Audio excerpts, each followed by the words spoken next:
What's up, everybody? And I am your host, Leah V, and I welcome you to a new episode of In the Mix, where I provide a history lesson in all your favorite genres of music.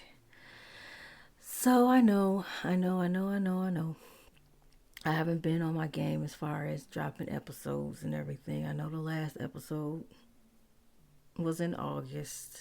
I was supposed to drop it in this episode last month, but hey, I just couldn't get around to it. So I'm dropping it now.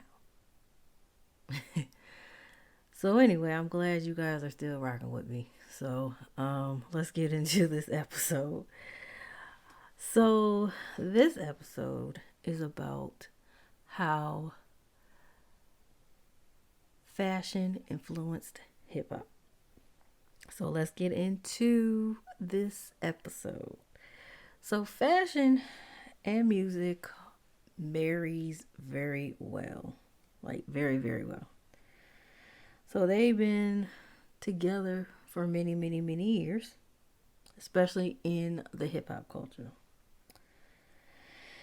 So it took years for like the big fashion houses to catch on to what the hip hop culture was doing. And so that's why they kind of stepped away from getting involved with hip hop because they, at that time, people thought that rap and the culture itself would not last long at all. They thought it was going to disappear like disco did like a year prior in 1979. So they didn't really, catch on to it until like maybe, especially not in the early 80s, maybe the mid 80s to late 80s. That's when they really understood that hip hop was here to stay. So, anyway, hip hop fashion was also known as big fashion. As you know, um, it started like people, like kids in the Bronx, created the whole hip hop movement. Well, everything created started in the Bronx, especially with hip hop. And then soon after, other cities started to develop their own swag. But New York was the mecca of like fashion, period. Still to this day. It's like, you know how you got LA is the acting capital. LA, I'm sorry. New York is the fashion capital. So I can see how hip hop played a major part in it. So as you know, the as when in the late 70s hip hop started catching on, and what was popular among the crowds then was sportswear. So you would have, your loungewear like tracksuits and stuff like that. And as you would see on the radio, well, on like TV and stuff, they would rock like the rappers would rock sportswear like LaCroix, Sportif, Kango, and Adidas, and Pro Kids. So by the 80s, tracksuits were still around, but they were brighter. Color was huge during that time. Like, if you didn't see color on a tracksuit, something was wrong. Tracksuits, sheepskin, leather, bomber jackets. I don't know if you've probably seen the bomber jackets that have the little leather sheep skin collar on it, like they look like the ski airmen coats. And also these shoes called Clarks, and sneakers were into. But not only sportswear that was in at that time was hairstyles. As you know, back in the day, in the 80s, I know some of y'all had um, the Jerry curl. That was popular. That was huge. If you, in the 80s, that's all you saw was Jerry curls. I know you saw the movie Coming to America. You know, what was his name? Uh, Homegirl. I forgot her name. Had the thing with the guy. I forgot his name. Oh my goodness, I can't think of his name right now. But he had a commercial on that movie called Soul Glow. Get your soul glow. Yeah, that's my favorite movie, by the way. Classic, classic. I know like all the lines to this day. I don't remember seeing it when I was like when it came out. Of course, I was like, what, 4? But anyway, so but yeah, Jerry curls was like it. The Jerry curl juice. You had to have plastic on. If you go to somebody's house, you had to have the plastic on the furniture because it would jack up a person's furniture. Period. That juice would jack up a person's furniture. Period.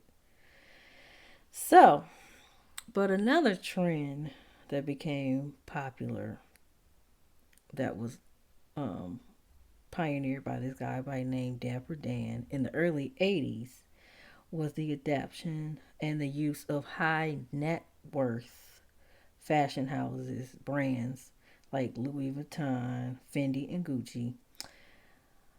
The logos, logos were custom designed tracksuits, jackets, and meeks. Dapper Dan was extremely, very instrumental with fashion and hip hop during that time. So I'll give you a little history about him. He was a fashion designer from Harlem.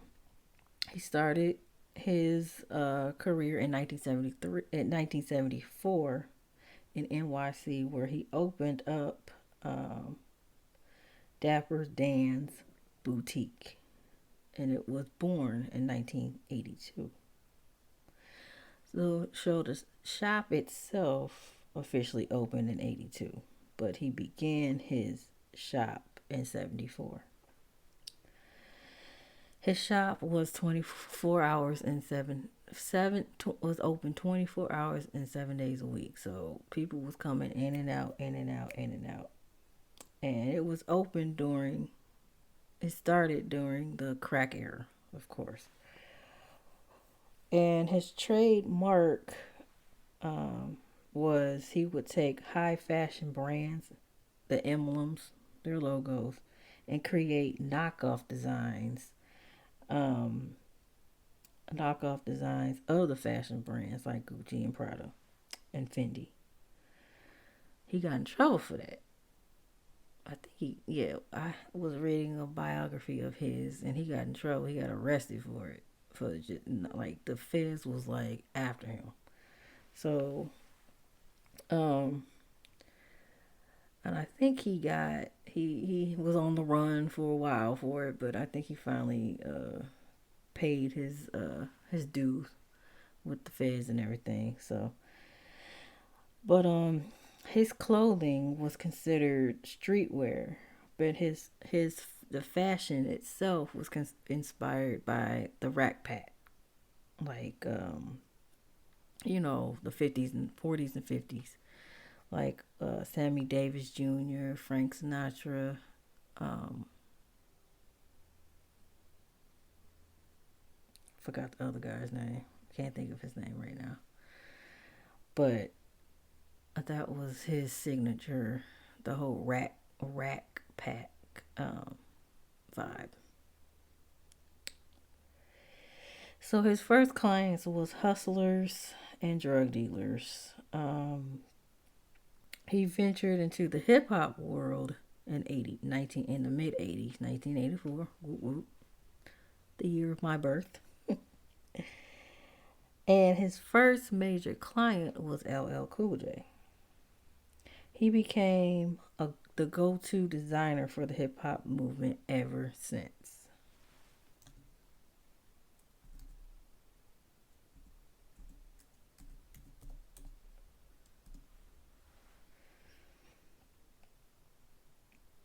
Another thing that was big during the time was jewelry. Accessories were the accessories were huge. Like, and sunglasses, gazelles were popular at that time.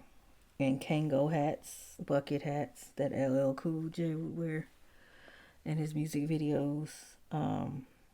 So it was the Kango hats, gazelles, nameplates, name belts, multiple rings, and heavy gold jewelry. Men's jewelry focused on like the heavy gold chains, and women's jewelry focused on like the big knocker earrings. You've seen those, like they were like real popular when I was in element. Well, I would see them in elementary school. So it was like the big chains and rings and the gold knocker earrings for the women. Curtis Blow and Big Daddy Kane wore the popular earrings. I'm sorry, the popular necklaces and other things. And Salt and Pepper and Roxanne Shante made the door knocker earrings extremely popular. Gold jewelry was considered of prestige and wealth. Another popular trend in hip hop during that time was the preppy look. The preppy look was popular among the kids in the 80s. So the people who would dress like that were basically the kids from the suburbs, and they used to have names for them. It was called the yuppie and the buppy. Yuppie was basically your young, up and coming young urban professionals who lived in the city of NYC, like Manhattan and stuff like that. Buppy stood for young urban black professional. So basically, all the black kids in the suburbs in Manhattan, like Long Island, New York, and stuff like that. I guess basically the kids in the suburbs, pretty much black kids in the suburbs. And so basically, they would listen to hip hop and wear polo and Tommy Hilfiger all day. So those were considered popular at that time. Um, so by the late 80s, black nationalism became influential in rap. And the fashions and hairstyles reflected that. It reflected like the African influence, basically black power, pretty much. Blousy pants were popular during that time as well, and they were popular among, as you know, MC Hammer in his little video "Can't Touch This." These little hats called fizzies, Karifis, and like another thing that was popular was this Unk. It was like an African cross. You probably seen it before, in music videos and stuff like that. It's still, well, it's beginning to, if you into your blackness a lot, you would, and you are, the woke, I guess you can say the woke culture, um, would wear that. I shouldn't say that, but yeah, basically. Kente cloth was popular too. African chains, dreadlocks, and the black nationalist colors were of red, black, and green became popular as well. So those fashions and hairstyles were made popular by Queen Latifah and KRS One, Public Enemy, and the X Clan. So Also in the 80s, another person who became, I guess you could say, popular among the hip hop crowd was Michael Jordan. He had it at that time. He played with the Bulls, and he collaborated with Nike in 1984 to create Air Jordans that are still popular to this day. I still want some Jordans, but I'm not paying $300 for no Jordans, for no gym shoes. uh, to create Air Jordans.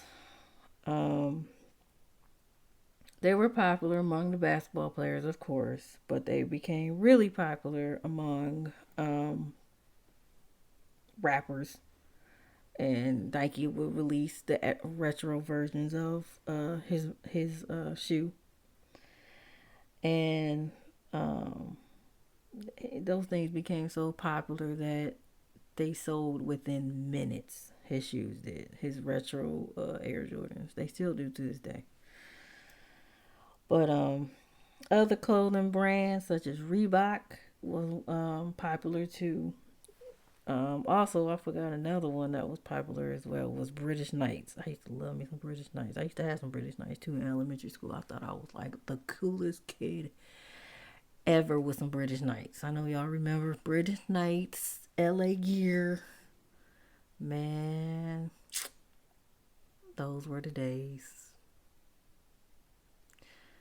The good old days. Okay, I'm sorry. So, doing other clothing brands that were popular was Kango, Fila. I remember Fila. I know you remember Fila.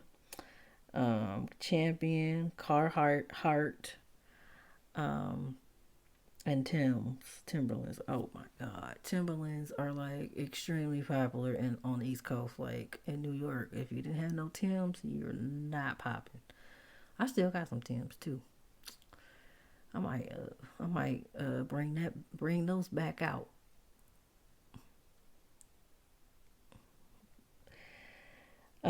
See what else. Timbaland was really became associated with the hip hop scene, especially on the East Coast. You would see it on rappers such as Wu Tang Clan and Gangstar. They would always uh were always sporting Tim's big time. Another brand became extremely popular was Adidas, of course.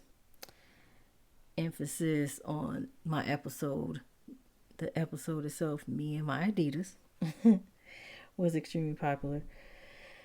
Um, it had a huge following in the streets with when Run DMC made the song My Adidas that dropped in '86. Another thing that became popular was gangster rap, of course. And during that time, NWA popularized the street style of like basically gang members and stuff. They would wear um, chulo fashion. Basically, chulo is Mexican gangs, and which was Dickie pants, white t-shirts, sunglasses, Air Jordans, and the Raider jacket, starter jackets. Y'all remember starter jackets with the Raiders. You had like Raiders jackets. It had every sports team you can think of. Um, that would be on there. So they would wear those Raider jackets, snapbacks, things of that stuff, popular, and those starter jackets became extremely popular in the streets, and it was just like basically a known status symbol. If you didn't have a starter jacket, you was not cool.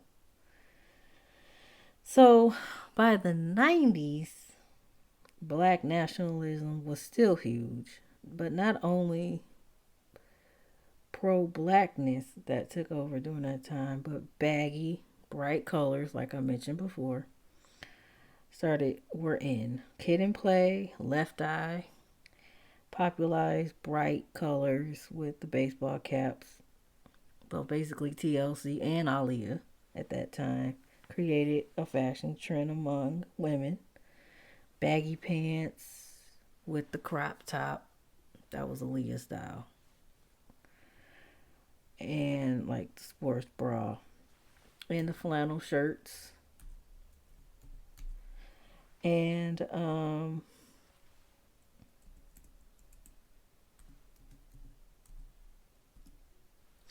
and the flannel shirts.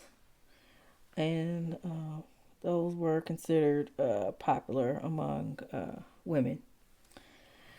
Also, by that time, new artists, up and coming black designers started creating their own clothing line as well. So in the 90s, which was considered the urban streetwear phase, which is still relevant today, the lines were Cross Color, Fubu, Carl Kanai, and Mecca. Cross Colors was huge during that time. It was also known as to be the first streetwear brand and, uh, and for the hip hop movement. It actually created a hip hop movement pretty much.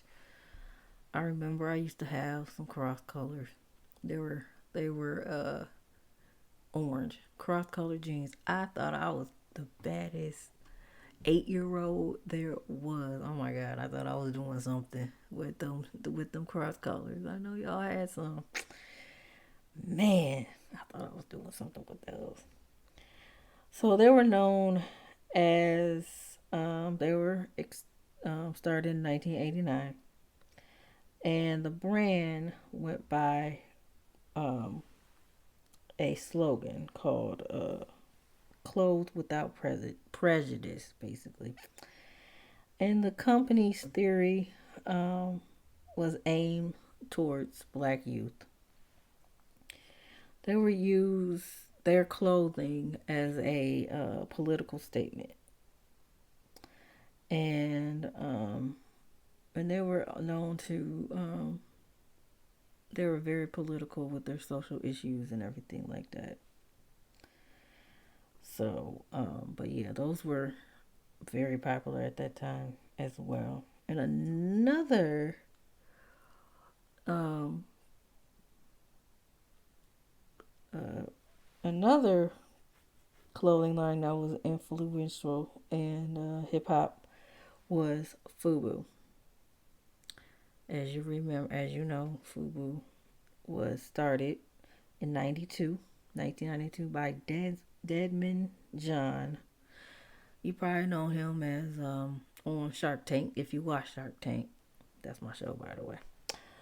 Um, Fubu stood for us by us. I used to have some Fubu too. And the main spokesman for the brand was LL Cool J. Due to LL's popularity, he made Fubu into a household name. He would wear it on his show in the house, and I think he had a Gap commercial as well. I remember that Gap commercial as well. But I don't think Gap wasn't feeling it. They weren't. They were a little confused on what was really going on with the brand. So they thought it was a little too urban for the Gapsters. But during that time, he made it a household name. And that company grossed over $350 million during its peak. So the major brands, aka the white brands, started to take notice. And one of the first brands to take hold to the hip hop culture was Tommy Hilfiger. As I mentioned before, he created the preppy look, and his brand was always been popular since the 80s. Like I mentioned before, with the preppy look, preppy gear. But the brand became even more popular by the 90s. The staple for women, especially, was his signature uh, tank top. I'm sorry, not tank top, but tube top. And basically, that was like the must have for women. Because when I was in high school, I remember I think middle school, I was wearing Tommy Hilfiger. Especially in high school, I was wearing Tommy Hilfiger. I had these white, I was geared up in high school. I had these white um, Tommy Hilfiger overalls in my case with in my polo. I thought I was doing something, but it did not match. But the shirt was it was a Ralph Lauren shirt with Tommy Hilfiger overalls and case with like really come on. I was not. Yeah, I was pretty lame in high school, but no, I thought I was fly though. I really thought I was fly. But anyway, but he would get superstars like Aaliyah. Aaliyah was huge wearing those that brand. She was like the spokeswoman for Tommy Hilfiger. I think Missy Elliott too, a bunch of other people. Um, it was basically popularized. It was perceived as waspiness. That's basically that means white and Anglo-Saxon. So it made it seem to you felt rich wearing Tommy Hilfiger, pretty much. Um, it was exclusive and aspirational. Um, Tommy Hilfiger courted the the new hip hop movement. He would feature black models in the advertising campaigns and whatnot. And he would use, Puffy, of course, Puff, Coolio during the runway shows. He would use them and it and Snoop Dogg as well. He was wearing like I think the first thing that was shown. I think Snoop Dogg had a Tommy Hilfiger T-shirt on Saturday Night Live. Another era that became popular was the hip hop era. That's during the early 2000s, late 90s, early 2000s. So that was like a split between male and female fashion. Women in hip hop began to emulate the male tough guy fashion, such as baggy pants, the sunglasses. Aaliyah made that popular once again, especially for R&B. I might talk about her um, in the R&B segment of this podcast. Sunglasses, heavy, tough looks, such like they would rock the Tims and Doc Martens and stuff like that. The Brat made it popular too. So basically, it was just they would make it feminine with lip gloss and makeup. And another um, popular perceived during that time for fashion for among women, which made it popular, was the luxury, glamorous, ghetto fabulousness, which made it popular from like Lil Kim, Foxy Brown. They would always talk about Prada, Gucci, Louis Vuitton in their songs, and high fashion hip hop style, feminine hip style line. By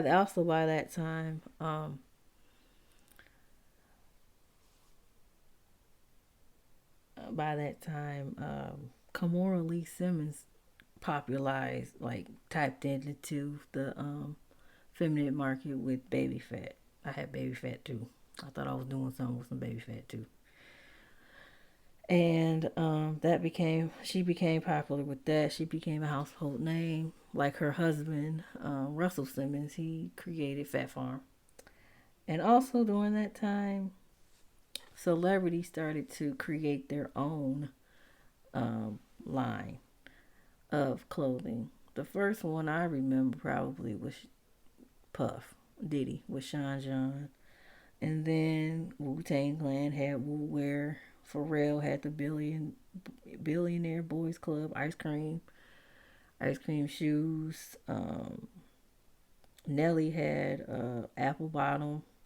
Russell Simmons had Fat Farm. Kimora Lee had Baby Fat. T.I. had Aiko. Dame Dash and Jay Z had Rockaware. 50 Cent had G Unit. G Unit. And Eminem had Shady Unlimited. Tupac even had a clothing line called Machiavelli branded. Outkast had Outkast. And I think Little Wayne had Truck Fit, and Kanye had Yeezys, which he still has to this day. And yeah, I think, and that's it pretty much for episode number 5.